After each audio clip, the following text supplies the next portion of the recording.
जी बिस्मिल्लाहिर्रहमानिर्रहीम अस्सलाम वालेकुम। Welcome to your channel trade dojo. उम्मीद करता हूँ आप सारे दोस्त खैर ऑफिस से होंगे। अच्छा जनाब, आपकी खिदमत में हाजिर हैं स्क्रिप्ट एनालिसिस लेके। और आज थोड़ा जल्दी मैंने सोचा आप लोगों के साथ मैं वीडियो शेयर कर दूं। और ये वही वीडियो जो मैंने आप लोगों के साथ जो है एंग्रो ग्रुप की एक आप लोगों के साथ जो मैंने डिस्कशन की थी, तो आप में से काफ़ी सारे दोस्तों का एक पॉजिटिव फीडबैक मिला था मुझे कि एंग्रो ग्रुप के ऊपर आप लोग एक डिटेल्ड एनालिसिस जो है वो देखना चाहते हैं। तो मैंने सोचा कि आप लोगों के साथ एनालिसिस भी शेयर करूँ। हमेशा की तरह एनालिसिस सिर्फ शेयर नहीं करना मकसद होता, मेन मकसद होता है कि आपको प्राइस एक्शन के अकॉर्डिंग, प्योर प्राइस एक्शन के अकॉर्डिंग हम वर्किंग करेंगे, किसी इंडिकेटर को यूज़ नहीं करेंगे। जस्ट ट्रेंड को आइडेंटिफाई करेंगे, सपोर्ट रेजिस्टेंस देखेंगे और जो है कैंडल स्टिक को देख के उसके ऊपर हम लोग जो है डिसीजन लेने की कोशिश करेंगे। प्राइस एक्शन के ऊपर वर्किंग करने का मकसद यही है ताकि आप लोग रियल टाइम के अंदर मार्केट के अंदर क्या हो रहा है आप उसको समझें, उसकी प्रैक्टिस करें, उसके बाद आप इंडिकेटर्स को यूज़ करें। लोग गलती ये करते हैं कि वो एकदम इंडिकेटर्स के ऊपर चले जाते हैं और वो फिर बाद औक़ात कोई इंडिकेटर कहीं पे जो है फॉल्स सिग्नल देता है, लोग वहाँ पे फिर ट्रैप हो जाते हैं। इंडिकेटर्स भी जो है वो ओवरऑल सारे इसी पैटर्न को, इन्हीं चीज़ों को जो है फॉलो कर रहे होते हैं। तो कोशिश कीजिए इसी को फॉलो अप करने की कोशिश कीजिए। और डिफरेंट सिनेरियोज़ आपके पास डिफरेंट स्क्रिप्ट्स के अंदर आएंगे और इसमें से बहुत सारी ऐसी चीज़ें हैं जो हम लोगों ने अपने प्रीमियम कोर्स के अंदर आप लोगों के साथ काफ़ी डिटेल के अंदर डिस्कस करी हुई है। बट डेफिनेटली सारी चीज़ों को मैं यहाँ पर डिस्कस नहीं कर सकता हूँ, बट फिर भी आप में से जो दोस्त जो हैं इंटरेस्टेड हों और डिटेल में बहुत सारी चीज़ें, इसके अलावा भी और भी बहुत सारी चीज़ें हैं जो आप लोग देखना, समझना और सीखना चाहते हैं अगर डिटेल में, तो आप लोग दिए गए नंबर पर रब्ता करके मज़ीद मालूमात ले सकते हैं। एल्स अगर आप लोग सिर्फ वीडियोज़ भी देखते रहें और उसके ऊपर प्रैक्टिस करते रहें तो लॉन्ग रन में इंशाल्लाह इस चीज़ की गारंटी है कि आप लोग को जो है चार्ट ट्रेडिंग करना जो है वो ईज़िली आ जाएगी। वीडियो स्टार्ट करने से पहले मैं आपको बताता चलूँ, ये एक कोई बाय सेल कॉल नहीं है, ये जस्ट एक चार्ट का बेसिकली एनालिसिस है और आपको समझाने के लिए, और आप अपनी वर्किंग को करें और उसके अकॉर्डिंग टैली करके जो है आप लोग शेयर के अंदर एंट्री और एग्जिट लें और कोशिश करें कि आप लोग समझें कि कहाँ पे आपको एंट्री लेनी है, कहाँ पे नहीं लेनी। तो एंग्रो ग्रुप के हमारे पास तकरीबन, ये मैं लिख के देख रहा हूँ, तकरीबन 5 शेयर्स यहाँ पे मेरे पास आ रहे हैं, 1 2 3 4 5। कोई अगर मैं मिस कर रहा हूँ तो मुझे बता दीजिएगा। और सबसे पहले हमारे पास ईफर्ट है, एंग्रो फर्टिलाइज़र लिमिटेड, इसका एक डेली चार्ट है। इसमें मैं अभी डेली चार्ट के ऊपर आप लोगों के साथ वीडियोस को जो है अभी फिलहाल इस वाली वीडियो को शेयर करूँगा। वैसे मैं आप लोगों के साथ जो है छोटी छोटी ट्रेड्स के हवाले से जो आवरली एनालिसिस होते हैं वो रेगुलर वीडियो में कर रहा हूँ, लेकिन इसको जो है हम लोग जितने भी हैं सबको हम डेली के ऊपर अभी फिलहाल डिस्कस करेंगे। अगर आप लोग बोलेंगे, आप लोग का फीडबैक अच्छा मिलेगा तो मैं इसके ऊपर जो है आवरली भी डिटेल्ड एनालिसिस सिर्फ एंग्रो का ही एक जो है शॉर्ट टर्म उसके ऊपर भी आप लोगों के साथ जो है डेफिनेटली शेयर करूंगा। इसके अलावा अगर आप किसी और ग्रुप का एनालिसिस देखना चाहते हैं कमेंट सेक्शन में बताइएगा, इंशाल्लाह जो है जिसकी ज़्यादा क्वेरीज होंगी उसी के ऊपर हम लोग जो है नेक्स्ट वीडियो अपनी बनाएंगे। चैनल पर नए तो मोस्ट वेलकम, सब्सक्राइब कर लीजिए और फीडबैक अपना ज़रूर दीजिएगा। वीडियो पसंद आए, कोशिश पसंद आए, वीडियो को लाइक कीजिएगा और कोई भी क्वेश्चन हो कमेंट सेक्शन में ज़रूर बताइएगा। शुरू करते हैं। तो सबसे पहले जी किसी भी स्क्रिप्ट के अंदर हम जाते हैं तो हमें उसका ट्रेंड समझना होता है कि चल क्या रहा है। अभी अब अगर इसको देखें तो ये बिल्कुल नेकेड चार्ट इसका हमारे पास ऐसा आएगा, लेकिन हम लोग अगर वर्किंग करें तो हमारे पास ये कुछ इस तरीके का सिनेरियो आ जाएगा। याद रखिएगा ये डेली कैंडल्स देख रहे हैं हम अभी जितनी भी देखेंगे। तो यहाँ पे अगर मैं आपको बताऊँ तो अभी फिलवक्त हम देखें तो यहाँ पे हमारे पास एक पैटर्न की फॉर्मेशन हो रही है, नंबर 1। नंबर 2 ये अभी तक इस हिस्से को अगर मैं देखूँ, मैं पूरा चार्ट इतना लंबा नहीं अभी देख रहा, हमें एक स्पेसिफिक सिनेरियो को देखना होता है। ज़ाहिर है पूरे चार्ट पे तो फिर बहुत सारे लेवल्स हैं, हमें देखना होता है करंट जो लास्ट लेवल्स होते हैं उसके अकॉर्डिंग हमें अपनी वर्किंग को मॉडिफाई करना होता है। तो स्विंग ट्रेड के हिसाब से अगर कोई दोस्त इसके अंदर एंट्री बनाना चाहता है तो अभी फिलवक्त जो है इसके अंदर एंट्री नहीं लेगा। क्यों? क्योंकि अभी ये कंसोलिडेट हो रहा है। एक सेफ ट्रेड जो होती है वो आपके पैटर्न के कंप्लीट होने के बाद होती है। रिस्की ट्रेड भी ले सकते हैं बट कोशिश किया करें कि ब्रेकआउट या ब्रेकडाउन के बाद ही लिया करें। तो अभी यहाँ पे एक कंसोलिडेशन फेस के अंदर चल रहा है। यहाँ पे अगर आप लोग देखें तो यहाँ पे हमारे पास एक जो है अप ट्रेंड जो है ऑलरेडी इसका चलता हुआ जा रहा है। तो अभी लेट्स सी ये ऊपर खुलता है, नीचे खुलता है, कहाँ खुलता है। लास्ट अगर मैं देखूँ तो 90 का इसका एक जो है एक हाई लगाया हुआ है इसने अराउंड यहाँ पे, और ये स्टार्ट जो इसकी वेव हुई थी अराउंड 75-77 से हमारे पास जो इसकी वेव जो है चली थी। उसके बाद वहाँ से नीचे आया, इसने सपोर्ट डिफाइन करी 80-60 की, वहाँ से ऊपर गया, ट्रेंड लाइन से रेजिस्ट हुआ, फिर नीचे आया, ट्रेंड लाइन की सपोर्ट ली और अभी फिर जो है कंसोलिडेशन फेज़ के अंदर चल रहा है। याद रहे कि हमारे पास 90-90 का एक स्ट्रॉन्ग रेजिस्टेंस आ रहा है और हमारे पास जो पहली सपोर्ट आएगी वो 80-60 की आएगी, जो कि एक हमारे पास माइनर सपोर्ट भी मैं बोल सकता हूँ। एल्स अगर ये इसको तोड़ता है तो हमारे पास जो एक वैल्यू एरिया जिसको बोलूँगा जहाँ पे हमें बहुत ज़्यादा नज़र रखने की ज़रूरत है वो 75-77 की है। क्यों? क्योंकि पहले भी यहाँ से ऊपर गया और अगर आप देखें तो टेक्निकली अराउंड इसने 15 रुपये की यहाँ पे हमारे पास जो है एक अच्छी मूव दी है। अब पैटर्न के अकॉर्डिंग अगर मैं एक रफ सा टारगेट भी निकालूँ तो ये अब अगर ये पैटर्न ऊपर खुलता है जनाब, तो ये ऊपर हमारे पास जाता है, तो एक पोटेंशियल हमारे पास टारगेट जो है, अगर मैं यहाँ पर रेजिस्टेंस अराउंड यहाँ पर मार्क करूँ अकॉर्डिंग टू प्राइस एक्शन जो इसके रूल्स हैं, तो पीछे अगर हम देखें जनाब, तो यहाँ पे हमारे पास ये रेजिस्टेंस आ रहा है 95.81 का। एक केस हमारे पास ये हो सकता है, यानी एक सिचुएशन हमारे पास ये हो सकती है। दूसरा सेम सिचुएशन अगर ये यहीं से या यहाँ से भी नीचे गिरता है, तो हमारे पास अगर आप देखें तो 75-77 का ये जो जोन है, ये हमारे पास एक स्पेसिफिक सपोर्ट लेवल का काम कर सकता है। इसके अलावा और भी बहुत सारे तरीके हैं इसके अंदर ट्रेड बनाने के, ट्रेड देखने के, लेकिन ये बिल्कुल वीडियो के लिए मैंने आपके लिए इसको सिंपल रखने की कोशिश करी है। तो अभी फिलवक्त आपको या तो 80-60 तक का वेट करना है, या 75-77 का लेवल मिल जाए तो बेस्ट है। एलसी अगर इधर से बाहर निकलता है, तो आप ब्रेकआउट के ऊपर जो कैंडल यहाँ पे बनती है उसके अंदर अगर आप एंट्री लें, तो स्टॉप लॉस थोड़ा सा रख के तो 90 का पहला टारगेट रख सकते हैं, और दूसरा एक पोटेंशियल टारगेट इसका 95 का आपको ईजीली यहाँ पे देखने को मिल सकता है। याद रहे ये एनालिसिस हम डेली उसके ऊपर चार्ट के ऊपर कर रहे हैं। अभी फिलहाल आज मार्केट अभी खुली है 13 जून को मार्केट जो है हमारे पास ऑलरेडी ओपन हो गई है। तो यहाँ पे हमारे पास फिलहाल चार्ट अपडेट नहीं हुआ है, डोंट नो क्यों, तो हो सकता है थोड़ी देर में हो जाए। बहरहाल तो अभी ये डेली कैंडल अब जहाँ पे भी चलेगी उसके अकॉर्डिंग हम लोग इसके अंदर अपनी एंट्री को लेंगे। तो उम्मीद है ये आपको समझ भी आया होगा कि आपको अभी कंसोलिडेशन का वेट करना है और कहाँ कहाँ पोटेंशियल आपके पास जो है टारगेट्स हो सकते हैं या स्टॉप लॉसेस हो सकते हैं। बाकी जब इसको ये अचीव करेगा तो मैं आप लोगों के साथ इंशाल्लाह कोशिश पूरी होगी कि इस वीडियो को जो है आप लोगों को बताऊं कि आप लोगों ने जो देखा है और समझा है उसने वर्किंग करी भी है कि नहीं। तो चलते हैं हमारे नेक्स्ट स्क्रिप्ट की तरफ। जी, तो नेक्स्ट स्टेप हमारा है एंग्रो कॉरपोरेशन लिमिटेड। इसका भी डेली चार्ट है, इसकी भी वर्किंग को हम समझने की कोशिश करेंगे। सबसे पहले अगर हम इसको देखें तो यहाँ पे हमारे पास एक ये ग्रैंड चैनल के अंदर जो है चलता हुआ आ रहा है। प्राइजेस ये देखें सपोर्ट से उठे, ट्रेंड लाइन की रेजिस्टेंस यहाँ से रेजिस्ट करे, फिर नीचे आए, एक नॉर्मल बीच में सपोर्ट डिफाइन करी, फिर ऊपर गए ट्रेंड लाइन से रेजिस्ट करे, फिर नीचे आए, फिर ट्रेंड लाइन को तोड़ के एक फेक आउट दिया, वहाँ से प्राइजेस जो है डिस्ट्रीब्यूट हुए और वहाँ से फिर ये नीचे आया अपने सपोर्ट के पास और वहाँ से फिर इसने एक फेक आउट दिया और वहाँ से डिविडेंड की अनाउंसमेंट के बाद अब ये दोबारा अपनी उसी ट्रेंड लाइन के पास आ गया है जो इसके पास एक ट्रेंड जो है चलता हुआ आ रहा है।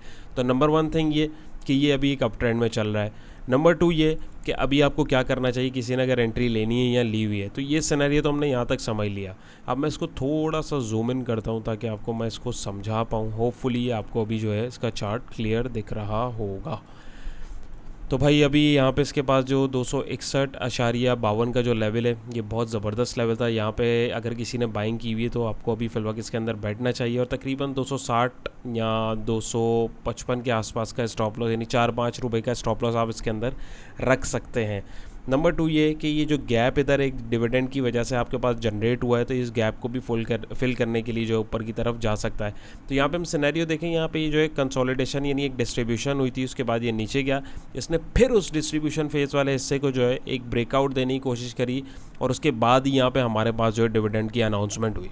तो अभी यहाँ पे अगर हम देखें तो अभी यहाँ पे इसके पास एक पोटेंशियल मूव बनती है और अभी आप ये देखें 13 तारीख की आज कैंडल जो है बनना शुरू हो गई, इसके अंदर बाइंग आ रही है। तो किसी ने एंट्री ली हुई है तो आप अभी भी अगर कोई एंट्री ले रहा है तो 261 का तो एटलीस्ट उसको स्टॉप लॉस रखना है और पहला टारगेट उसके पास 292.83 का होगा। क्यों? क्योंकि यहाँ से इसने एक डाउनफॉल दिया, अपनी 2 सपोर्ट्स को इसने तोड़ा जो बीच में बन रही थी।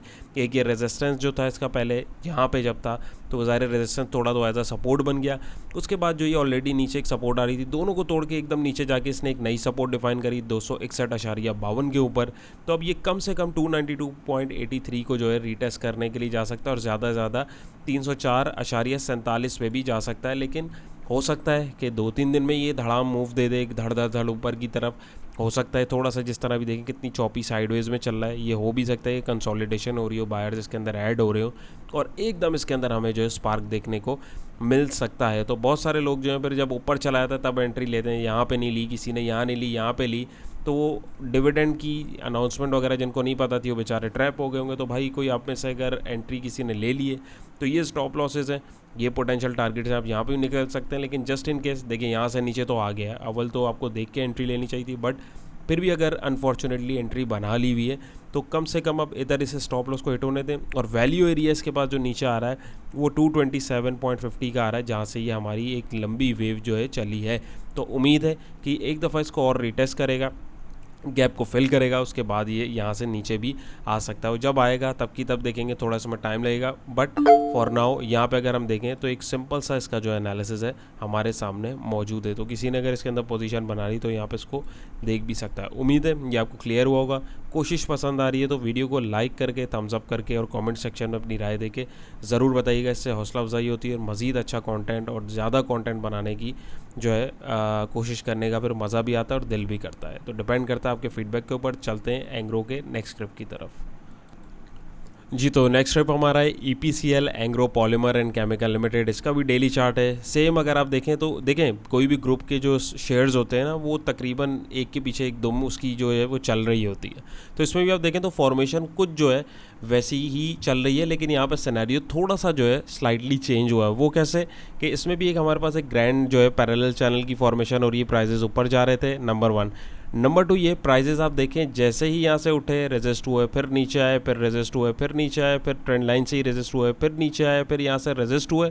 डिविडेंड की अनाउंसमेंट यहाँ पे इसने इस सपोर्ट को तोड़ा और यहाँ पे आके प्राइजेस जो है नीचे रुक गए। यानी इधर क्या हुआ, ये जो डिविडेंड की अनाउंसमेंट हुई इसने यहाँ पे गैप जनरेट किया है। गैप जनरेट के बाद इसने जो है यहाँ पे बहुत ज़बरदस्त सेलिंग देखी और इसने अपने चैनल की सपोर्ट को सबसे पहले तोड़ के वहाँ पे एक सपोर्ट डिफाइन करी। बल्कि मैं आपके साथ इसको मार्क भी कर देता हूँ ताकि आप दोस्तों को जो है मुश्किल ना हो। 1 सेकंड मुझे दीजिएगा आप लोग, ताकि मैं इसको जो है साथ के साथ मार्क कर दूँ, क्योंकि ये चीज़ें दिख रही होती हैं मोबाइल स्क्रीन पे, थोड़ी सी यकीनन आप लोगों को मुश्किल हो रही होती है। थोड़ा सा अगर आप लोग जूम इन करके भी देखेंगे वैसे दिख जाएगा, बट मेरे हाथ में जितना है मैं आप लोगों के साथ जो है इसमें कोशिश करूँगा कि आप लोगों को आसानी हो, आप लोगों को टेंशन नहीं होनी चाहिए। ज़बरदस्त। तो यहाँ पे अगर हम लोग देखें तो फिर उसके बाद इसने एक सपोर्ट डिफाइन करी 41.01 पैसे के ऊपर, ये वाली। यहाँ से इसने फिर एक बाउंस क्रिएट किया, अपने उसी चैनल के अंदर दोबारा गया और यहाँ पे 47.50 पैसे का रेजिस्टेंस हमें यहाँ पे देखने को मिला। जो यहाँ से इसने जब ब्रेकआउट दिया इस रेजिस्टेंस को, देखें डबल टॉप बन रहा था, यहाँ से इसने ब्रेकआउट दिया, एक नया रेजिस्टेंस इसने बनाया हॉरिजॉन्टली देखो 51.28 का, और यहाँ पे इसका जो चैनल है उसके ऊपर भी इसका एक रेजिस्टेंस आ रहा था। यानी 2 रेजिस्टेंस से ये इसने जो है रेजिस्टेंस लिया। उसके बाद आप देखें यहाँ पे कैसी ज़बरदस्त खूबसूरत हमें एक जो है रिवर्सल कैंडलस्टिक पैटर्न की जो है फॉर्मेशन मिली है, इन्वर्टेड हैमर की या शूटिंग स्टार की बोल सकते हैं। इसके अलावा बहुत सारे पैटर्न्स हैं। यहाँ पे कंफर्मेशन अगली कैंडल ने दी और पैसे बोल रहा हूँ प्राइजेस जो है यहाँ से हमारे पास नीचे गिर गए। तो देखें उसने बिल्कुल टेक्निकली अपने आप को जो है एडजस्ट किया है और उसके अकॉर्डिंग ही नीचे गया है। अभी आप देखें तो दोबारा इसने यहाँ से फिर ऊपर जाने की कोशिश करी, 47.50 से रेजिस्ट हुआ, दोबारा नीचे आया और अपने इस बड़े अप ट्रेंड जो एक चल रहा था इसका, इसने उसको तोड़ा, नीचे जाके फिर इस सपोर्ट को भी तोड़ा जो 44.1 की थी और एक नई सपोर्ट बनाई 42.27 की। और अभी आप अगर इसको देखें तो अभी अब रेजिस्ट कर रहा है उसको 44 तकरीबन 44 रुपये की जो इसकी एक मेन रेजिस्टेंस अभी इसके सामने आ रहा है वहाँ पे। इसका आइडियल लेवल अगर मैं आपको बताऊं तो आइडियल बाइंग लेवल इसका 40 रुपये के आसपास बनता है। तकरीबन 40 का जो जोन है 41 टू 39 का जो जोन है इसके लिए एक आइडियल जोन बनता है, क्योंकि पहले भी इसने एक मूव दी थी, यहाँ से एक बड़ी ज़बरदस्त दी थी और इसमें एकदम गिरावट आई है। और उसके अलावा अगर मैं एक रफ़ टारगेट भी चैनल का निकालूं, पैरेलल चैनल के, तो आपको टारगेट्स इजीली निकालने आ गए होंगे, काफ़ी दफ़ा हम लोगों ने निकाले हैं। तो आप देखें वो भी अराउंड हमारे पास 40 रुपये के आसपास का जोन दिखा रहा है, नंबर 1। और अगर यहाँ पे अगर हम इसको देखें, बल्कि मैं इसको यहाँ रख भी देता हूँ ताकि हम लोग इसको बाद में जब इंशाल्लाह देखेंगे तो हमें पता लगे कि इसने वर्किंग कैसे करी। और अभी आप देखें कैसी रिजेक्शन इसको लाइव मार्केट के अंदर मिल रही है। बार बार यहाँ से प्राइस ऊपर जाने की कोशिश कर रहे हैं लेकिन नहीं जाएंगे। क्यों? क्योंकि इसने एक अप ट्रेंड को तोड़ा है। अब ये डिस्ट्रीब्यूशन हो रही है, इसके बाद अब यहाँ पे हम इसको जो है देखेंगे। किसी ने अगर एंट्री ली हुई है तो 42 रुपये का उसको स्टॉप लॉस स्ट्रिक्ट लगाना चाहिए। रिस्क मैनेजमेंट अगर है तो 40 रुपये तक के लेवल तक का भी आप वेट कर सकते हैं, क्योंकि ये एक इसके लिए मेजर सपोर्ट का काम कर रहा है, नंबर 1। नंबर 2, फ्रेश एंट्री या छोटी ट्रेड अगर कोई पकड़ना चाहता है तो 45 रुपये से ऊपर अगर ये एक अच्छी क्लोजिंग डेली के ऊपर देता है तभी आप जो है इसको 47 रुपये या 46-50 का एक लेवल आप जो है इस चैनल के आसपास का जो है उसको आप देख सकते हैं कि ये उसको टेस्ट करने के लिए जा सकता है। या ये वाला रेजिस्टेंस अराउंड 45 का भी जो है आप देख सकते हैं। लेकिन मैं आपको अभी मना करूँगा, आप जब तक ये यहाँ पे नहीं आ जाए तब तक या तो ट्रेड नहीं लेंगे, या 47-50 से ऊपर यानी इस चैनल के अंदर ना आ जाए, यानी एक अच्छे अप ट्रेंड के अंदर ना आ जाए, तब तक हम इसके अंदर एंट्री नहीं बनाएंगे। और एवर हाई अभी तक का इसका अगर हम देखें तो यानी इस वेव का अगर मैं लेंथ देखूं तो 51 रुपीज़ की ऑलमोस्ट जो है इसमें चल रही है। वो इससे जब बाहर निकलेगा तब की हम तब देखेंगे, लेकिन to keep it simple for now यहाँ पे जो है अभी इसकी सिचुएशन कुछ ऐसी, तो अभी इसके अंदर फिलहाल एंट्री बनती नहीं है। किसी ने लिए तो 42 तक या 40 एटलीस्ट 39 के लेवल तक जो है उसको स्टॉप लॉस रखना ज़रूरी है। तो उम्मीद है ये भी आपको क्लियर होगा। चलते हैं नेक्स्ट एंग्रो की तरफ। जी, तो हमारे पास एंग्रो ग्रुप का जो लास्ट स्क्रिप्ट है वो है EPQL Engro power gen Qadirpur limited daily chart है। एंग्रो के मैंने शुरू में आप लोगों को बताया था, सॉरी वो मैंने सिर्फ ENG लिखा था तो सारे आ रहे थे, तो अभी पूरा मैंने इसमें देखा है तो 4 हमारे पास जो स्क्रिप्ट में शो हो रहे हैं। कोई अगर मिस हो रहा हो, वैसे मेरे ख्याल में ये 4 ही हैं, और कोई अगर मिस हो रहा हो तो आप मुझे उसमें से कमेंट सेक्शन में बता भी सकते हैं। मैं आपके जो इसके जो एनालिसिस है वो नेक्स्ट स्क्रिप्ट के अंदर उसको जो है कवर अप कर दूंगा। लेकिन मीनवाइल जो मुझे यहाँ पे दिख रहे हैं और मुझे जो याद भी आ रहे हैं पर्सनली, वो यही 4 आ रहे हैं। एनी हाउ, तो यहाँ पे हमारे पास जो है एंग्रो का ये लास्ट जो है स्क्रिप्ट है, इसको देखते हैं। वंस अगेन कोशिश पसंद आ रही हो वीडियो को ज़रूर लाइक कीजिएगा, और जो है किसी और ग्रुप का अगर आप एनालिसिस देखना चाहते हैं नेक्स्ट डेली ही तो मुझे बताइएगा, मैं उसके ऊपर भी इंशाल्लाह एक डिटेल वीडियो इसी तरीके की प्राइस एक्शन की प्योर प्राइस एक्शन की जो वीडियो है वो आप लोगों के साथ जो है शेयर करने की कोशिश करूँगा। तो यहाँ पे हम देखें जी, तो EPQL की मूवमेंट को भी समझें तो ये भी हमारे पास कुछ वैसा ही चल रहा है। यहाँ पे देखें ये इसने अराउंड 21-24 की सपोर्ट बनाई थी 17 अगस्त 2022 को, वहाँ से ये उठा है। इसने पहले एक हाई डिफ़ाइन किया अराउंड 28 रुपये का, ये वाला टॉप जो है इसका, वहाँ से रिवर्सल आया। इसने सपोर्ट डिफाइन करी अराउंड 23 रुपये 17 पैसे की। ये छोटे छोटे फेक आउट होते हैं, सपोर्ट डिफाइन करने के मुख्तलिफ तरीके हैं। फिल वक्त अगर आप इसको इग्नोर भी करते हैं कोई मसला नहीं है, यहाँ पे भी यहाँ पे रख दें तो कोई मसले वाली बात नहीं है। तो यहाँ से इसने एक बाउंस क्रिएट किया और वहाँ पे एक जो है एक ट्रेंड लाइन अगर मैं यहाँ से इसको स्ट्रेच करूँ तो यहाँ पे रेजिस्टेंस का काम कर रही थी। फिर ये नीचे आया, यहाँ पे नीचे अगर मैं एक ट्रेंड लाइन बनाऊँ तो ये देखें इसके रेजिस्टेंस एक जो बन रहा था, यहाँ से इसने सपोर्ट बनाई, फिर ये ऊपर गया, इसने इस रेजिस्टेंस को ट्रेंड लाइन को तोड़ा, एक फेक आउट दिखाया और 29.17 रुपये की जो है इसने एक रेजिस्टेंस क्रिएट किया। वहाँ से फिर ये पैरेलल चैनल के अपने अंदर आया और अपनी उसी सपोर्ट को 23.17 को, जहाँ से ये लास्ट इसने एक अराउंड बाउंस लिया था, वहाँ से दोबारा बाहर गया अपनी इस जो रेजिस्टेंस के पास है, इसके जो 26 रुपये का इसका जो आपका पैरेलल चैनल का जो रेजिस्टेंस आ रहा है, वहाँ से बाहर जाने की कोशिश करी, लेकिन टेक्निकली इसको एडजस्ट करना था। फिर नीचे आया और अभी आप देखें तो एक्यूमुलेट होते होते होते होते होते अभी दोबारा जो है 23.17 की सपोर्ट पे आ रहा है। तो अभी क्या करना चाहिए भाई, अभी अगर किसी ने एंट्री ली हुई है तो 21 रुपये तक का उसको स्टॉप लॉस रखना चाहिए, नंबर 1। नंबर 2 ये कि अभी जब तक ये इस चैनल में कंसोलिडेशन मोड के अंदर है, और अगर ये इस चैनल से अगर मैं रफ एस्टिमेटेड टारगेट इसका निकालने की कोशिश करूँ, लेट सपोज ये यहाँ से बाहर निकलता है तो आप देखें तो अराउंड ये परफेक्टली 29 रुपीज़ तक तो इजीली आपको टारगेट इसका मिल सकता है। एलसी अगर यहाँ से अगर नीचे भी निकलता है तो यहाँ पे अगर मैं इसको देखूँ तो 18 रुपये तक का एक अप्रॉक्स रफ टारगेट ये आपको दिखा सकता है। वो जब दिखाएगा तब की तब देखेंगे। फिल वक्त ज़्यादा चांस इसके बाउंस का है, जो कि अराउंड हमें 29.17 के लेवल तक का इजीली दिख सकता है, या कम अज़ कम ये 26 रुपये का लेवल जो लास्ट रेजिस्टेंस है इसको टेस्ट करने भी जा सकता है। लेकिन थोड़ा टाइम भी लग सकता है, हो सकता है एकदम स्पाइक दे दे। तो अगर किसी ने एंट्री लेनी है या ली हुई है तो ये आपके पास 2 स्टॉप लॉस हैं और ये पोटेंशियल टारगेट्स हैं। तो उम्मीद है ये आपको समझ में आएगा, कुछ सीखा है, कुछ समझा है, तो अपने दोस्तों के साथ भी इसको शेयर कीजिएगा। चैनल पे नए हैं तो मोस्ट वेलकम, सब्सक्राइब कर लीजिए, बेल आइकन को दबाना मत भूलिएगा। अपना बहुत सारा ख्याल रखिएगा, दुआओं में याद रखिएगा। इंशाल्लाह फिर एक इंटरेस्टिंग वीडियो मुलाकात होगी। अल्लाह हाफ़िज़।